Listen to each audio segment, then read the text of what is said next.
À 7000 nautiques, au large des côtes du Cap d'Agde, ce catamaran, le plus grand de la Méditerranée, part comme tous les jours en exploration. À bord, une trentaine de personnes vont faire de la voile, mais pas seulement. Le bateau a été entièrement conçu depuis le début, depuis sa fabrication, pour accueillir du public, du scolaire, des scientifiques, afin de pouvoir créer des ateliers qui permettent aux personnes de participer, de mieux comprendre. Sensibiliser à la vie marine et à la préservation de son milieu, cela passe par de l'observation, mais aussi par des ateliers pédagogiques et ludiques. Alors observez bien les mâchoires et qu'est-ce que vous pouvez déduire derrière ces mâchoires-là? Si vous avez déjà eu l'occasion de prendre un poisson dans les mains, ça glisse pas mal. Et là, vous voyez, c'est vraiment pour harponner, empêcher la proie de repartir. Échanger sur les populations de requins et de dauphins dans le golfe du Lion, ces ateliers permettent aussi de créer du lien, mais surtout de faire prendre conscience des conséquences de l'activité humaine.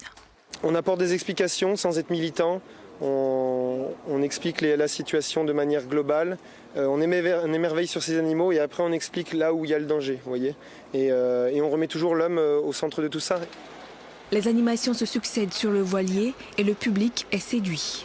On en apprend beaucoup, que ce soit sur les planctons, les requins, les dauphins, tous les autres poissons et animaux marins, donc c'est vraiment bien. C'est une activité en fait surtout pour les enfants. Quand on voit les yeux qu'elles ont, quand les animateurs expliquent, c'est vrai que ça fait plaisir, quoi.